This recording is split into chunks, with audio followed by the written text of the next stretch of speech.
Good morning, everyone. It's a privilege for me to stand up here and share our initiatives in the Indonesian government to improve the quality of financial reporting. So today, as John mentioned, my name is Ali. You can call me Ali. I'm working for the Ministry of Finance. I don't have an accounting background. My background is completely in computer science. So basically, if you have any questions related to the discussion that we're having today, I'm more than welcome. So today, I will be talking about the filing financial reports from one single source by using XBRL. So the discussion will be divided into seven areas. I will be talking about the facts of financial reporting currently in Indonesia. And then also I will share the strategy that we in the government of Indonesia to strengthen the financial reporting ecosystems.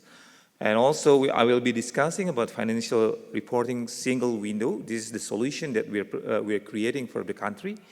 And also we understood to establish a new solution, there will be risks and challenges.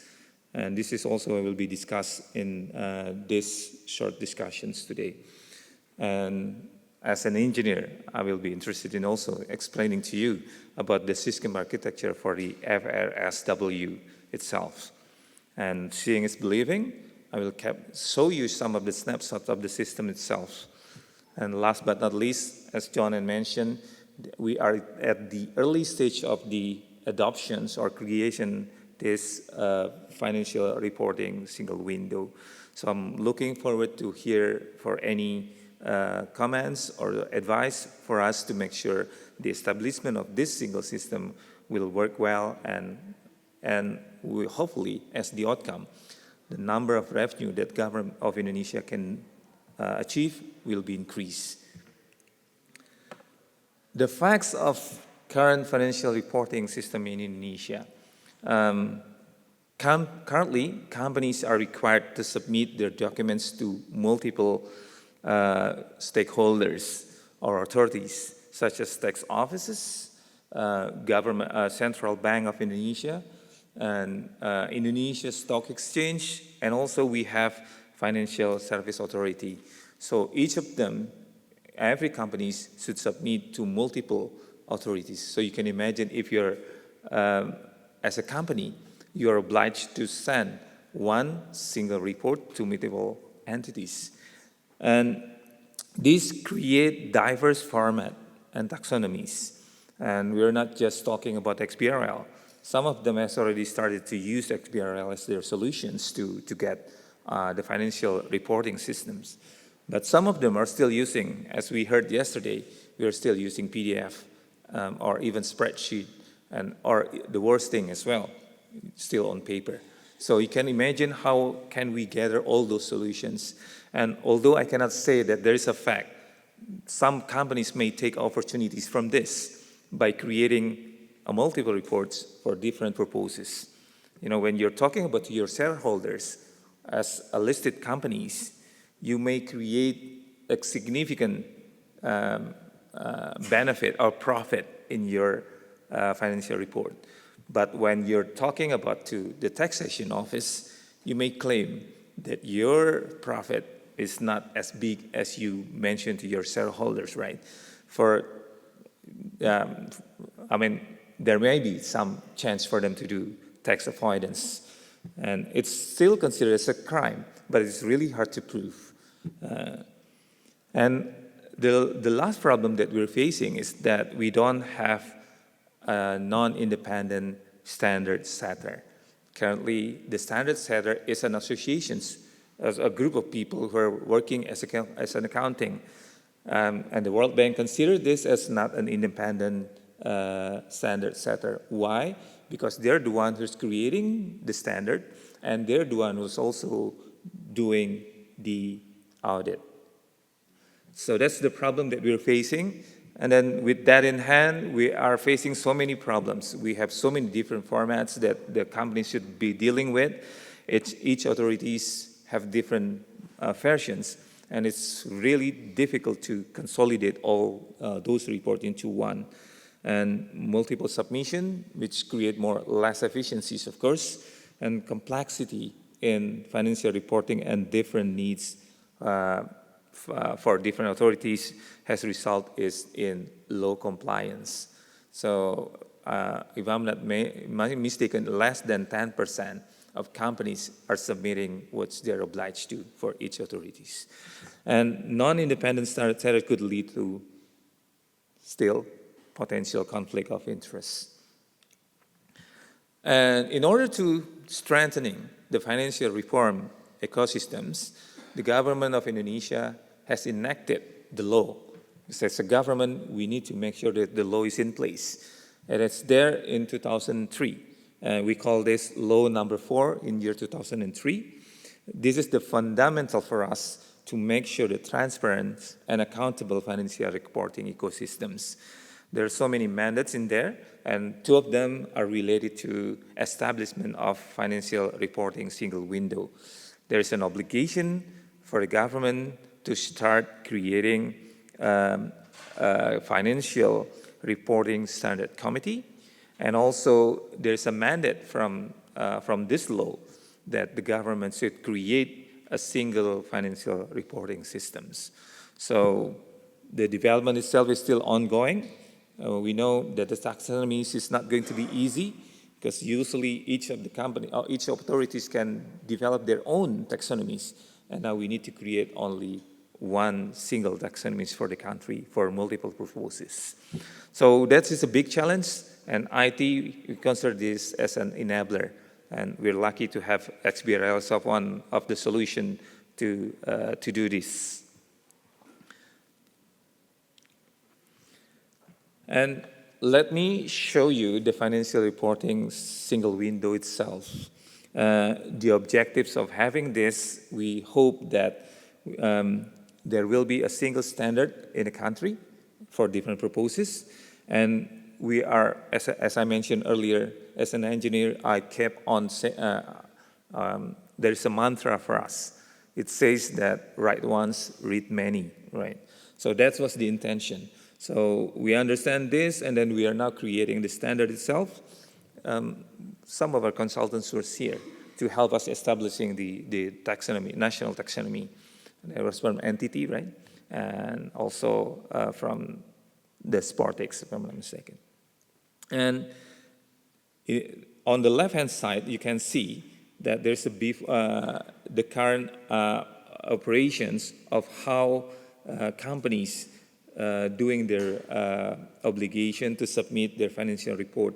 They send each individually to multiple authorities, and then after the establishment of FRSW, they only need to send it once, which is through this FRSW. So you can imagine how big it's going to be. There will be so many security and privacy issues as our main concern. And then after that, all the stakeholders can take the benefit from FRSW directly from the system. There will be a single submissions, auto-validations, and also standardized format, and we will be using also after this onward, we will have a data analytics. These are the expected benefits.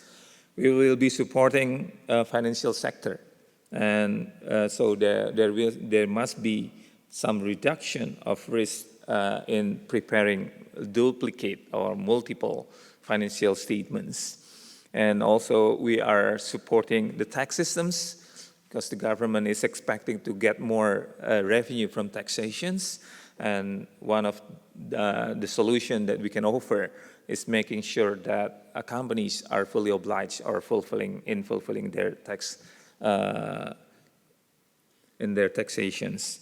And also we are hoping that this create more transparency, and with that in hand, investors from overseas can also be attractive in investing in Indonesian companies. And last but not least, we hope that we can also use this as our data analytics and provide, so we can provide more insight from the financial transactions. These are the recent challenges. We're talking of big issues. I mentioned earlier there will be resistance. We understand there will be resistance from authorities to create only one single taxonomies, because that makes sense, right? They may have some interest in themselves, but they will be part of the committee later on once it is established. And we're also thinking that law compliance will not be solved in the very beginning of the implementation of such systems, and because they understood the consequences which relate to extra transparency. And the performance, as for the technological issues, there will be some performance issues with the system itself, because we are looking at more than 5 million companies who will be submitting their financial reports to the systems. And it's going to be happening in one time, right? And there will be a significant investment for the government to provide, not only for the infrastructures. We understand that the people is also important to make sure that the system is in place and it works really well and meet the expectation for all companies and stakeholders. And inclusivity, because the governments also understand the role of small and medium enterprises, but I'm not sure about in other countries, but in Indonesia, they're not really good in creating their financial reportings. So there will be a big challenge for us before inviting them to be part of this FRSW users or filers. This is the architecture, because we already have the law, and as a consequence of that law, we will start to develop the solutions, and now we are in the piloting stages, because the size of the companies who will be involved will be really high. And so we are developing our own front end to make sure that it meets, we are the one who know exactly how the users interact with the systems. And also with this, we follow, we're using the XBRL solution in our back end. And after having so many tasks, and we come up with the decisions that we're using ReportX Sky as our XBRL solution systems. And then after that, we are going to extract the data that we captured, and we will be using this as our data analytics. So there will be only single profile, of course. And this is how it looks. It's quite nice to look at, and although this portal is not allowing the users to enter or the reports manually, and we are still asking them to provide, or by following the taxonomies that we're providing for them. And then they can follow all the process in the systems, in what stage that they're in, and so on and so forth. It's part of the transparency of the system for the system's operations. And this is the timeline. We are now heading to 2025. And into 2023, we're struggling for the enactment of the law itself, because we need to make sure that all stakeholders who will be affected by the establishment or the enactment of this law will commit and follow all the consequences by having the mandates in the law itself. And in 2024, we are focusing more on the development of the system itself. And we are happy to have so many supports from XBRL communities, and to make sure that this solution will fit. And we're making sure also the adoption of XBRL will be, gradually increasing, because we are at the early stage for a single taxonomies. We don't want to oversell to our companies or our filers, to make sure that they will be happily join are fulfilling their obligations in the systems. And in 2025, we're expecting that all listed companies will be using the systems. They will be submitting their financial report by 2025, and we will extend all based on the review for the implementation in 2025. We will extend the use of FRSW to other kind of companies in Indonesia. Even the individuals are expected to be part of the users in FRSW. Thank you very much. Muchas gracias.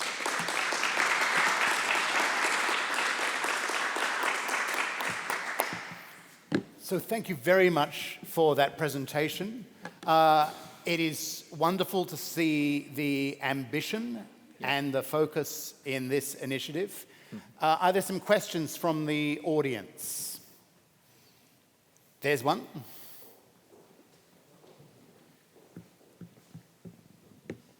Thank you for your presentation. A couple of questions.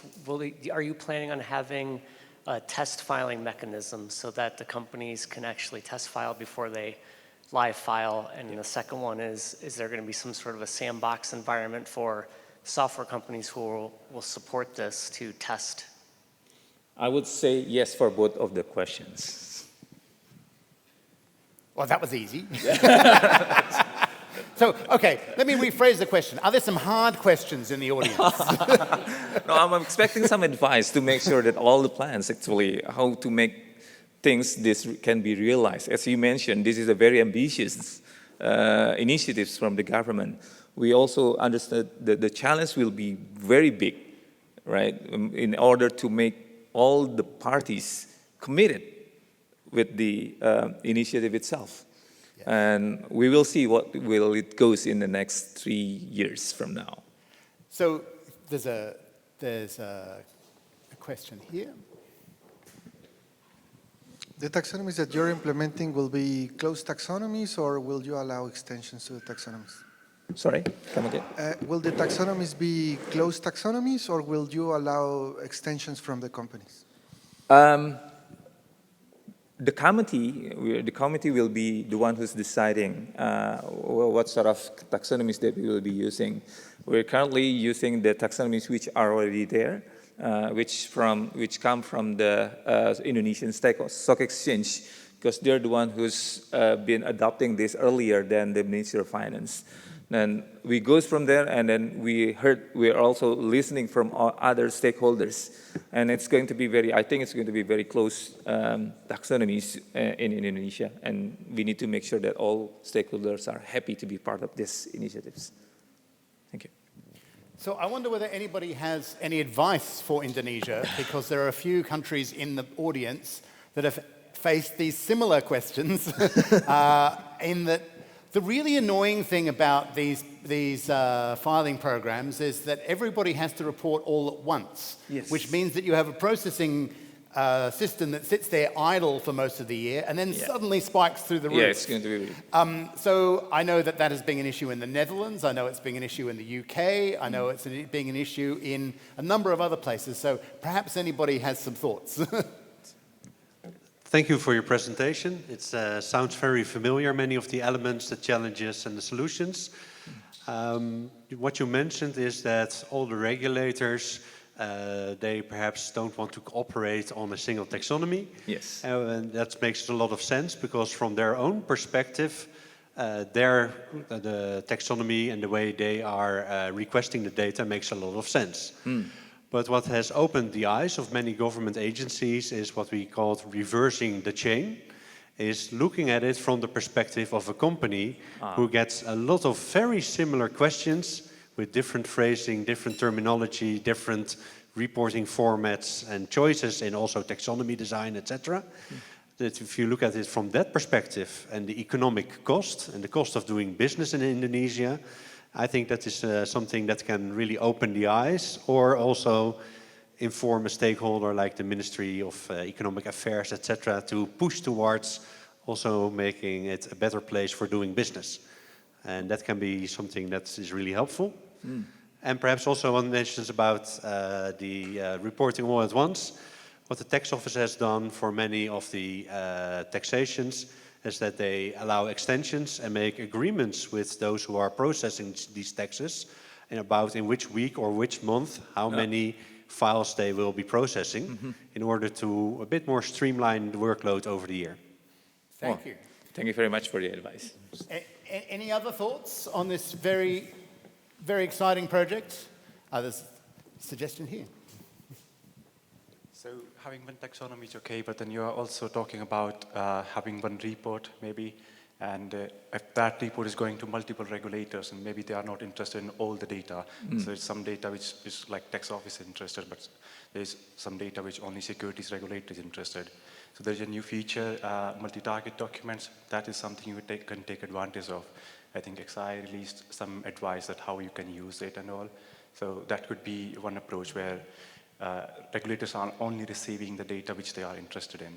And the other thing is also this reporting in structured ways is really good, but you also have to think about consuming the data. So if there is a way where people can see the XBRL data which is hidden in the iXBRL report, the properties of those XBRL facts, that would also be interesting, like having kind of a XBRL viewer where people can take advantage of the data which is machine readable, but they can also see from human eyes what's stacked. Oh, okay. Thank you very much.